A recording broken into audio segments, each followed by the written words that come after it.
Estimado Jorge de Arco, director de Piedra de Molino, estimado Juan Van Galen, presidente de la Asociación de Escritores y Artistas Españoles y viejo compañero de los tiempos, o compañero de los viejos tiempos de la universidad en que ambos cursábamos. ¿Perdón? Sí.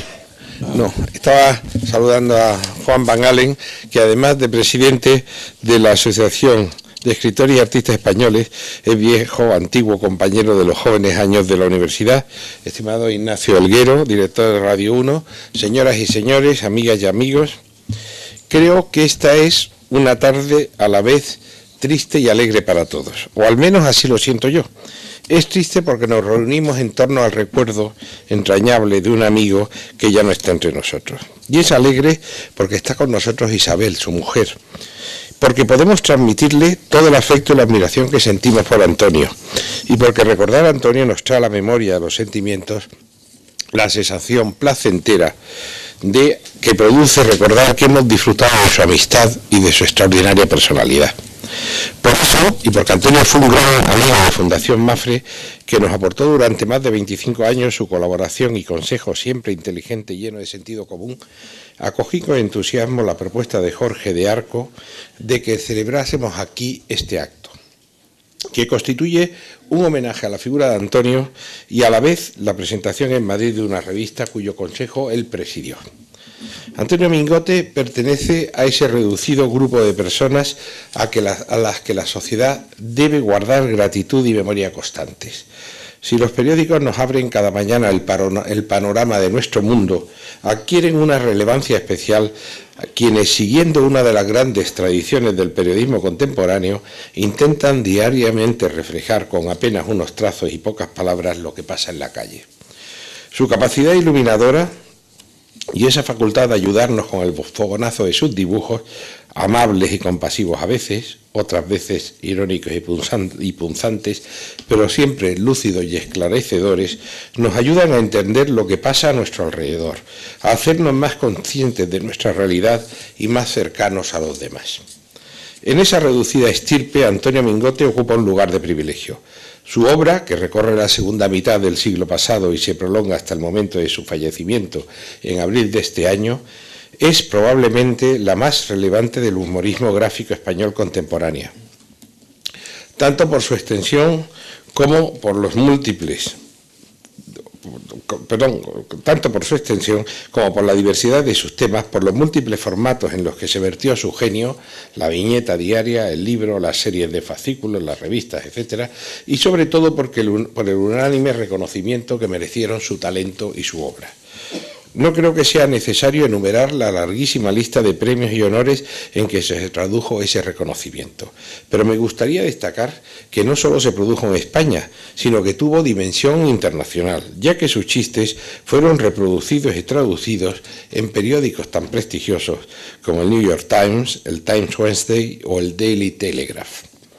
Desde sus inicios a mediados de los años 40 en La Codorniz, donde pudo disfrutar del magisterio de los grandes dibujantes del momento y del aire fresco y renovador que recorría su redacción, Antonio fue dibujando incansablemente día a día las vicisitudes, el sentimiento, las glorias y las costuras menos brillantes de la España contemporánea.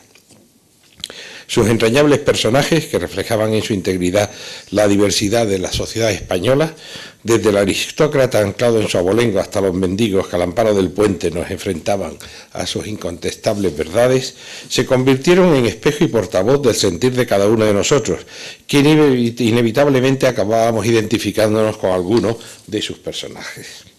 Fue, además, y no conviene olvidarlo, un hombre valiente, que no dudó en hacer de sus dibujos bandera de las ideas y valores en los que él creía, y su genio le convirtió en un referente para muchos que buscábamos cada mañana su chiste siempre actual, siempre inteligente y siempre oportuno. Querida Isabel, muchas gracias por estar aquí con nosotros y por traernos el recuerdo vivo de Antonio. Señoras y señores, sean bienvenidos a este salón de actos de Fundación Mafre y muchas gracias por su asistencia y por su atención.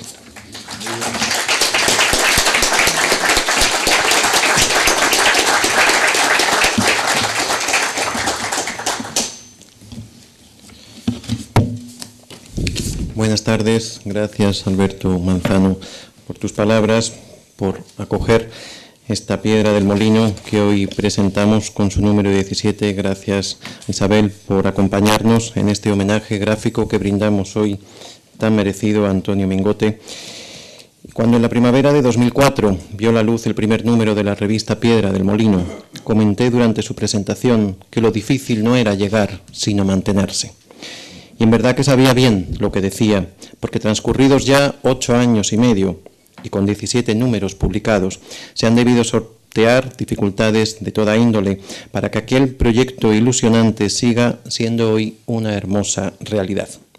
Y es que no se trataba solo de poner en circulación una revista más, abierta a los poetas de dentro y fuera de nuestras fronteras, sino de cuajar una publicación seria, cuidada, en la que alternaran las firmas más prestigiosas con las jóvenes promesas, en la que la poesía y la crítica fueran acompañadas por las ilustraciones de pintores relevantes. Un consejo asesor presidido por aquel entonces por el académico Valentín García Yebra e integrado por Antonio Murciano, Juan Van Halen, Luis Alberto de Cuenca, Pedro Sevilla y Josefa Caro, entonces alcaldesa de Arcos de la Frontera, me prestó desde un principio su saber y su experiencia, conformando una andadura regular, sin altibajos, que ha hecho de esta lírica piedra molinera una revista de referencia. A los 2 poemas inéditos de Juan Ramón, que abrieron el primer número, siguieron otros de Gerardo Diego, de Adriano del Valle, del propio Nobel moguereño, incluso de Francisco Martínez de la Rosa, ese granadino del siglo XIX, cuyo original inédito llegó a estas páginas desde los archivos del conde de las Navas, bibliotecario mayor de Alfonso XIII y miembro de la Real Academia Española. A sus nombres cabría añadir los de Joan Margarit, José Corredor Mateos, Enrique Badosa, Arcadio Pardo, Rafael Guillén, Aitana Alberti, Clara Janés, por citar tan solo algunos de los más veteranos, además de aquellos que se prestaron gustosamente a colaborar y que por desgracia ya no están hoy con nosotros: Carlos Puyol, José María Millares, Rafael de Penagos, Fina de Calderón, Ana María Navales, José Barroeta, etc. A ellos se ha ido uniendo lo más granado de la poesía actual en nuestra lengua, siempre con poemas rigurosamente inéditos. La selección de los poemas está basada en su calidad lírica. Piedra del Molino siempre ha apostado por la transparencia y la pluralidad. Si bien naciera con un cierto carácter local, su calidad y acogida rebasaron con creces aquellos primeros objetivos, y en su nómina de participantes hay ya, además de los citados, colaboradores procedentes de Cuba, Corea, Estados Unidos, Polonia, Italia, Portugal, Alemania, Marruecos, Macedonia, Grecia o Reino Unido. Si resulta compleja la tarea de poder costear una edición impresa como es esta, la situación económica actual ha acentuado este aspecto de manera alarmante, y para paliarlo se creó en 2008 la Asociación Cultural Piedra del Molino, que además de buscar los fondos necesarios para llevar adelante las futuras publicaciones, es la encargada de editar cada nuevo número. Pero ello no sería posible sin la ayuda de la Fundación Mafre, que desde hace 2 años se vuelca tan generosamente en posibilitar cada nueva entrega y que hoy incluso nos brinda su sede. En esta ocasión, además, nos honra homenajear la figura de Antonio Mingote, quien fue presidente de nuestro Consejo Asesor durante los últimos 2 años y que envuelve con su lúcido pincel y su magisterio las páginas de este nuevo número. Además de los poemas inéditos, este número cuenta con las habituales secciones de crítica literaria y de traducción, apartado en el cual quisiera destacar, para ir concluyendo, que se reúne una muestra de los autores galardonados con el Premio de la Crítica 2012 en lengua gallega, catalana y vasca, y que este año han recaído respectivamente en Olga Novo, Pera Jauma y Aritz Gorotachegui. En lengua castellana, el galardón recayó en Tomás Segovia, del cual incluimos un poema, el penúltimo, escrito por él en vida y que su viuda, María Luisa Capela, ha tenido a bien cedernos tan generosamente. No quiero terminar estas palabras sin expresar públicamente mi más sincero agradecimiento a Vicente Alberto Serrano y Esperanza Santos, maquetadores y diseñadores gráficos de Piedra del Molino, los cuales, desde nuestro primer número, vienen desarrollando una excelente labor al cuidado de cada una de las ediciones realizadas. Muchas gracias.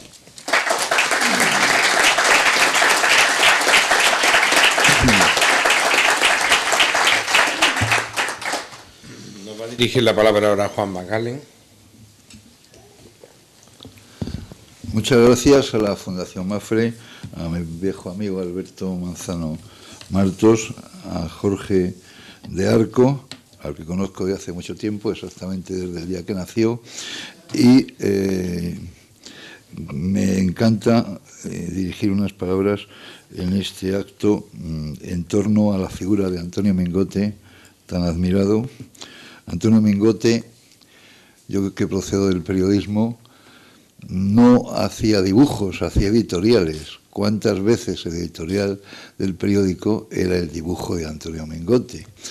Eran las ideas en línea, las opiniones en línea y sobre todo las críticas o los venablos o en línea. Es decir, Antonio Mingote era una persona de ideas muy claras, una persona verdaderamente comprometida con su tiempo, y cada dibujo, cada viñeta de Antonio Mingote era un aldabonazo, y todos somos un poco huérfanos desde que nos ha dejado, aunque un autor nunca deja de estar presente, porque ahí está su obra. Así que me parece muy oportuno este homenaje de Piedra del Molino y de la Fundación Mapfre a Antonio Mingote y a Isabel, con la que tenemos la suerte y el honor de contar esta tarde.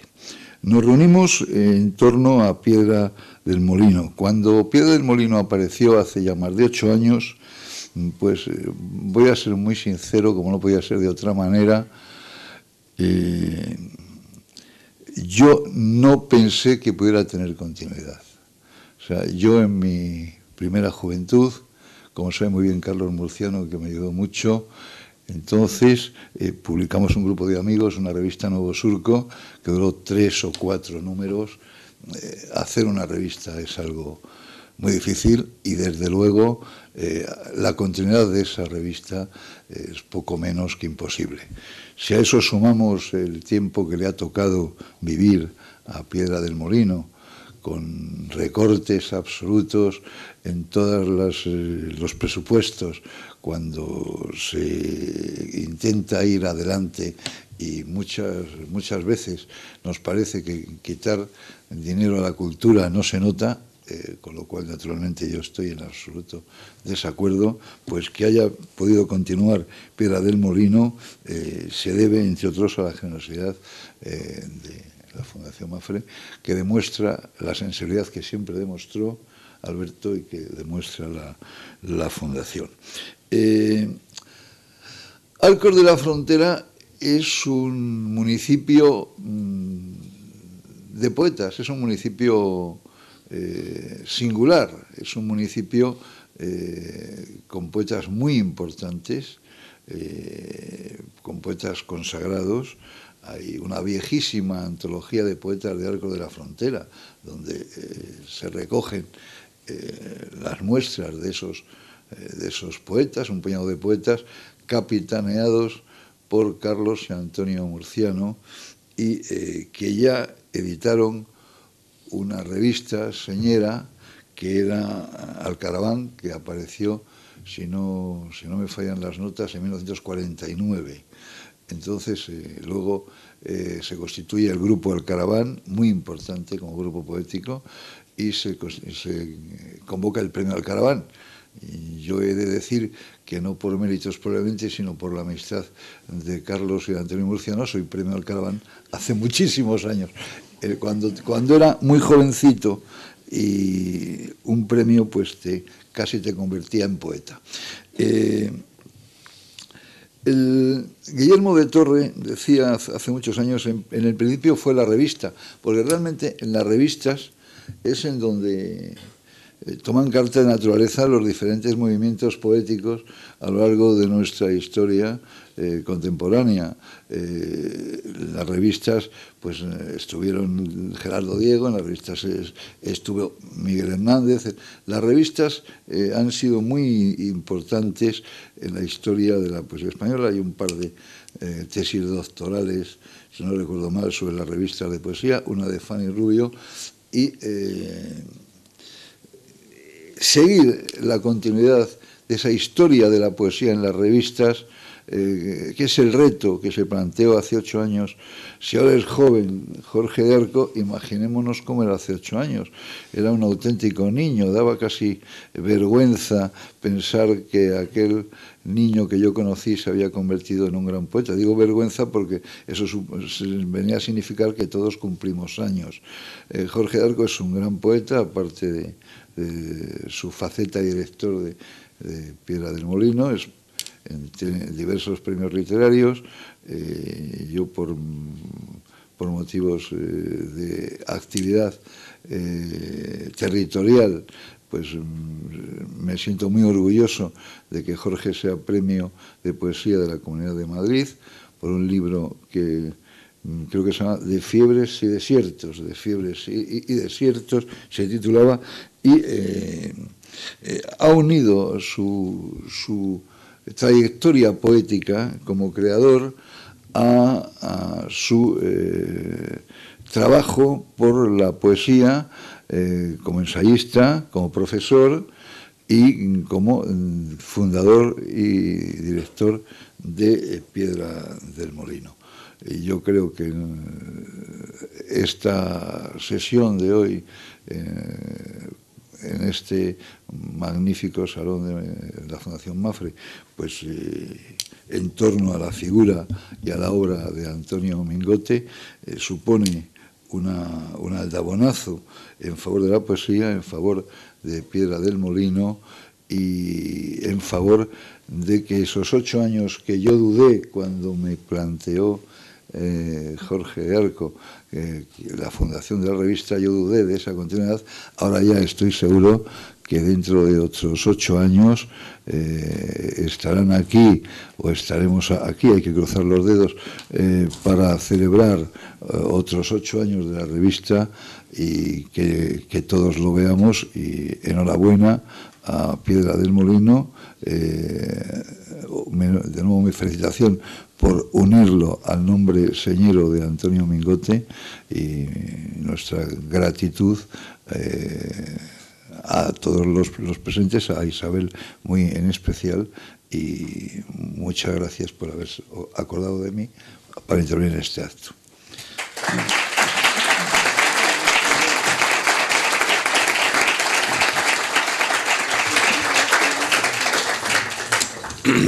Don Ignacio Elguero tiene la palabra. Bueno, pues muy buenas tardes a todos. Lo primero, por mi parte, felicitar a la Fundación Mapfre por el apoyo a los procesos culturales, a las apuestas culturales como es esta revista, y que celebremos todos también este número, como decía ahora Juan Van Halen. Pues yo creo que es una fiesta, ¿no? Porque efectivamente ahora pasaré a mi percepción cuando Jorge me habló de este proyecto. El hecho de que este número sea un homenaje a Mingote también para mí como periodista es un placer y es una satisfacción. Yo me crío con... mi padre era suscriptor del ABC, como tantos en los años... familias, ¿no? En mi caso, como crío, niño de los años 70, pues yo nazco leyendo el ABC, y yo lo primero que hacía era irme a ver la programación de televisión, a ver qué ponían, a ver si era con Ocho Basta o La Casa de la Pradera o Los Chiripitifláuticos, o lo que fuese, o Los Payasos de la Tele, y luego iba a la viñeta de Mingote,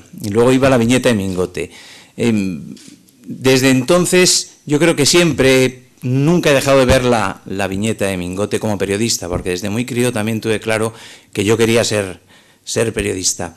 Es curioso porque efectivamente cada viñeta era un editorial, pero es que además yo, que de vez en cuando buceo en los periódicos, en mi despacho, en la soledad del director en ocasiones, buceo muchísimo en lo que es la hemeroteca, pues veo lo acertado de tantas y tantas de sus viñetas en el análisis político y social, de tal forma que siguen siendo cíclicas y válidas. Estoy convencido que si recuperáramos, bueno, el ABC lo ha hecho, ¿no?, recordando algunas de ellas, pero da igual, podríamos seguir mucho tiempo, porque verdaderamente primero te demuestra cómo todo es cíclico, pero todo es cíclico cuando se acierta, ¿no? De ahí que las obras perduren verdaderamente y se hagan clásicas exclusivamente cuando se acierta en lo que se dice, ¿no? Y no se convierte simplemente en algo temporal, ¿no?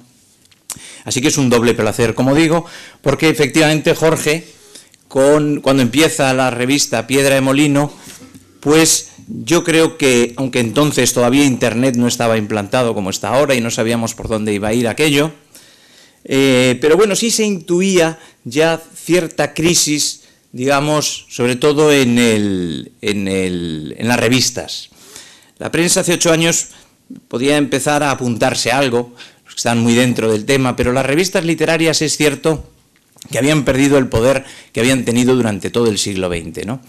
Y la gran tradición de las revistas que hay en Andalucía, ¿no? Yo creo que eso es lo que quiere heredar Jorge con esta revista, que para mí aúna dos cosas. Lo primero es su ilusión. Él tenía muchísima ilusión. Quería llevar adelante el proyecto y yo creo que cuando se tiene ilusión en algo, siempre se lleva adelante. Yo le vi muy ilusionado y es verdad que dudé como Pedro, Juan, pensando que era difícil llevarlo a cabo, pero estaba tan ilusionado que ese optimismo yo creo que lo ha llevado número a número, ¿no? Y hay dos claves para mí en esta revista. Por un lado, la elegancia. Es elegante en todos los sentidos. Es elegante en el diseño, es elegante en el tratamiento de la información y después el estar abierto a todos los poetas. Él lo comentaba, a todas las corrientes estéticas. La poesía española es muy compleja, es muy difícil, tiene sus corrientes estéticas enfrentadas, gente que no se habla, gente que se habla para insultarse, etcétera, y estas cosas, pero por tristezas así. Y Jorge, en todos los números, ha puesto las posibles corrientes que se puede encontrar uno como lector de la poesía española. Se ha abierto, por supuesto, a grandes nombres, se ha abierto a los poetas consagrados, pero también a los poetas más jóvenes, que yo creo que es una gran oportunidad, ¿no? Cuando alguien te brinda sus páginas para que veas. Yo recuerdo mi primer poema en la revista en la que apareció y todavía lo guardo, ¿no? Yo creo que ese es un gran tesoro, ¿no? Esa apuesta. Así que felicitar a Jorge porque son estos 8 años ya editando la revista. Estoy convencido que va a seguir. Estoy convencido que la Fundación Mafre va a disfrutar apoyando una apuesta cultural y que todos nosotros podamos seguir disfrutando de eso, ¿no? de lo hermoso y de lo maravilloso que es la palabra poética, para que podamos disfrutar de un proyecto tan interesante que le movió a Jorge hace ya 8 años a llevarlo a cabo. O sea que yo creo que por eso no solo hay que felicitarle a él, sino que nos tenemos que felicitar todos y disfrutar del número, desde luego, como decía, y vuelvo al principio, con estas ilustraciones fantásticas de Antonio Mingote.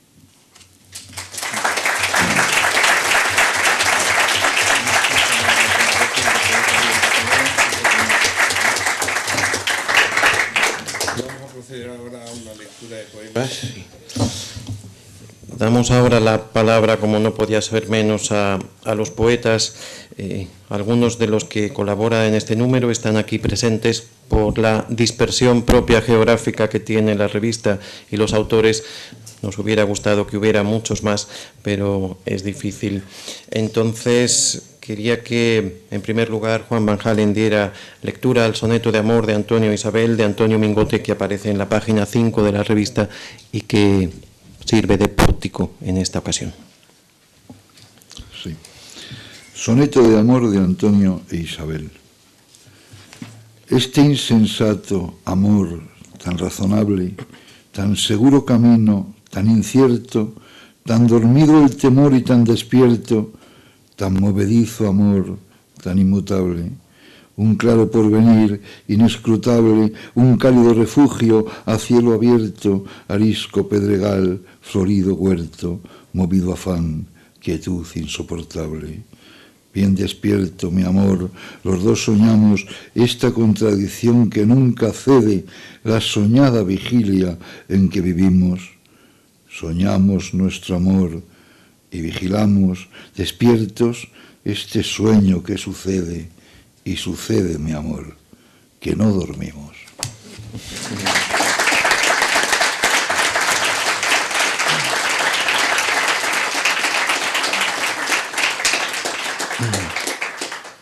Como decía anteriormente, Tomás Segovia fue el último premio de la crítica en castellano por su libro Estuario.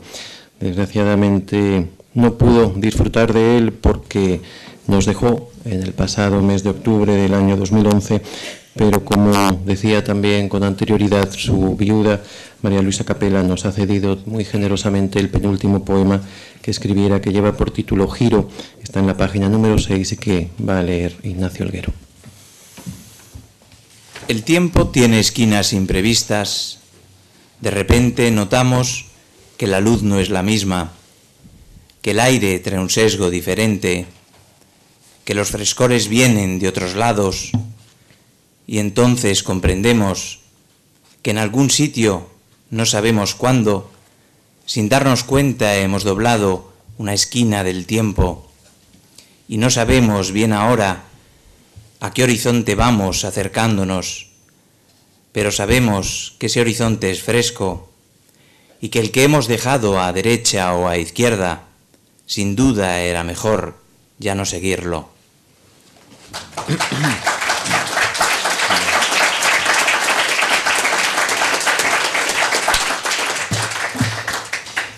En la página número 10 hay un homenaje también a Antonio Mingote del poeta jienense Ramón Molina Navarrete, al que le hubiera encantado estar aquí hoy con nosotros, pero un inoportuno y desgraciado accidente de coche se ha visto impedido para poder venir aquí. Así que yo quiero dar lectura al poema como homenaje, como digo, a Antonio Mingote y también como deseo del pronto restablecimiento del poeta. La mesa de Mingote. La mesa de Mingote, su universo, anda envuelta en nostalgias nunca tristes.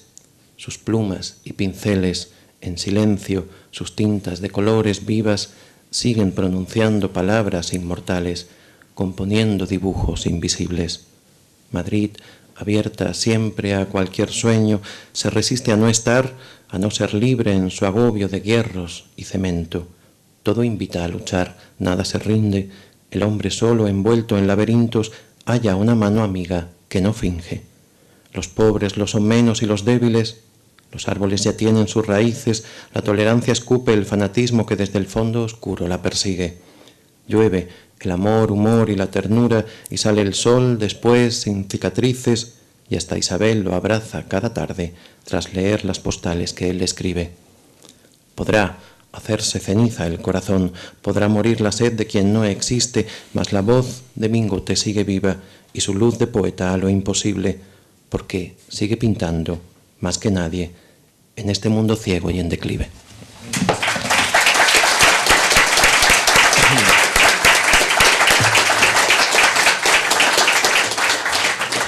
Gracias.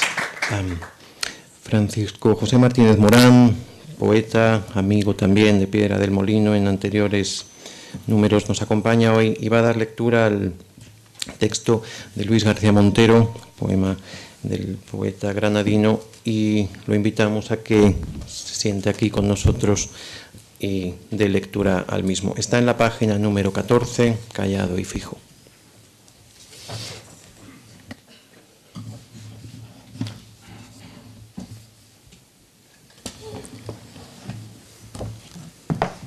Buenas tardes a todos. Gracias por su asistencia y en especial gracias a Jorge, que siempre es generosísimo conmigo. Me cupo hace un tiempo el honor de publicar en Piedra del Molino un poema mío y hoy me invita y además me hace el honor de que lea los versos de Luis García Montero que aparecen en la revista. Callado y fijo. Ese búho creativo no duerme ni de noche ni de día. En su imaginación, una mujer desnuda va y viene por la casa. Cruza puertas, pasillos, recorre habitaciones, vuelve como las olas y desciende a la orilla nerviosa de las lámparas. Una mujer desnuda. Yo la sigo, voy detrás de mis ojos.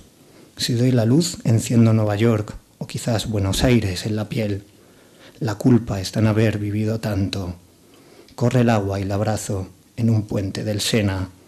No hace falta insistir, ni quedarse más cerca, ni sentirse más lejos, para morder dos labios con sabor a manzana. Al abrir la nevera se descubren un invierno en Berlín, la risa de un hotel iluminado igual que las botellas. El abrigo que esconde, poco después, arriba, silenciosa, a una mujer desnuda. No me gusta mentir. Como estoy triste, digo que estoy triste. Pero también observo, memoria tras memoria, un poema de amor que te regala el mundo.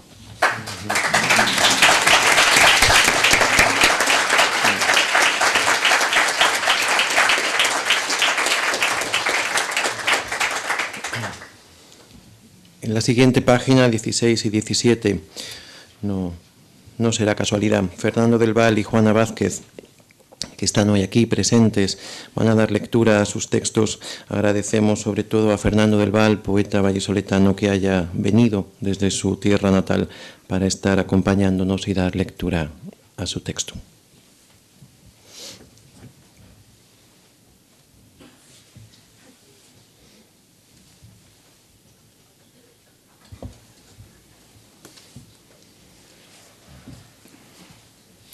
Buenas tardes. Un honor formar parte de esta revista tan especial en un número tan especial. Doy gracias por ello y paso a leer el poema. ¿Qué es de los peces bajo el humor del agua helada? La vida es excurso. Su color palidece para aguantar la impotencia de saber el sol y o no tenerlo o no poderlo acercar. El estado gaseoso siempre ocupa más que el líquido, salvo en la luz. La luz es una suerte mental profundamente líquida. El último lugar del gas es el cielo y el del líquido, cualquier destello de tus ojos.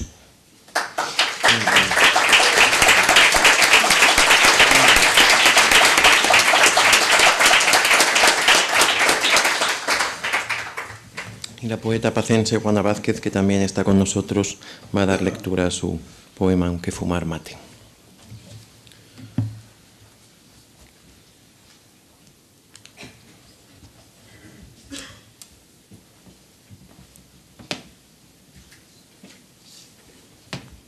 Hola, buenas tardes. Gracias a Jorge por haberme invitado a participar en esta revista tan exquisita y elegante. Paso a leer mi poema. Aunque fumar mate. La vida me echa humo y me asfixia, y no es justo, porque así no veo las flores, ni los brotes verdes de primavera, ni el árbol alto de enfrente de mi casa, ni las lilas, ni las hortensias. La vida me echa humo y no oigo a los pájaros, ni veo los espacios de luz que corren por las calles, y tropiezo con las piedras de los años pálidos, y no tengo los ojos limpios para dejar monedas a los mendigos, ni siento la arquitectura sensual de los adolescentes. Me echa humo y se borra la belleza del canto de los amaneceres, y sigo con el humo entre celindas y me envuelve esa niebla de ceguera y no puedo sentir el algodón rosado de los crepúsculos. Si sigo así, algún día caeré al abismo. Hasta mi gato, juguetón y travieso, me mira con melancolía. Por eso he decidido echarle yo humo, fumando sin parar, aunque fumar mate.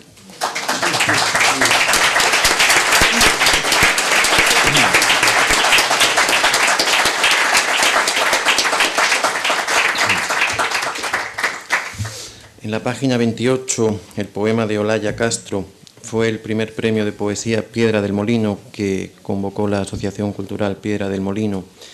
Y entre los 365 poemas presentados a concurso fue el elegido por el jurado. Ana Delgado Cortés, también amiga de Piedra del Molino de anteriores números, va a dar lectura al poema ganador.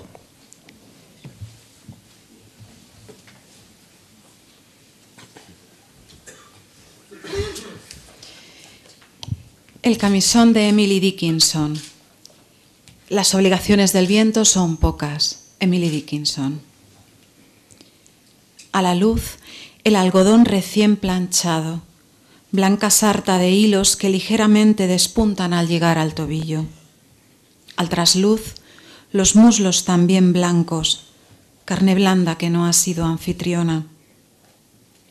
lejos el negro vestido de las fotos, el solemne luto de cuello almidonado, los cabellos negros recogidos.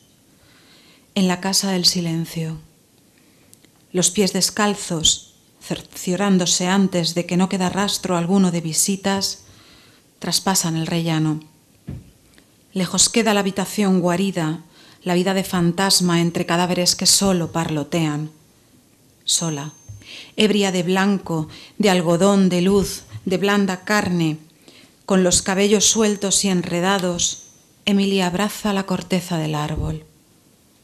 Paseando los dedos por la hierba, atraviesa aprisa la colina hasta llegar al campo de amapolas y se deja caer, extendidos los brazos. De vuelta a casa, con la blancura manchada de barro, de hierba, de amapolas, las manos de viento, el cuerpo de viento, la risa más de viento todavía, y la libertad, con su collar de espinas, ya se arrastra otra vez hasta la alcoba.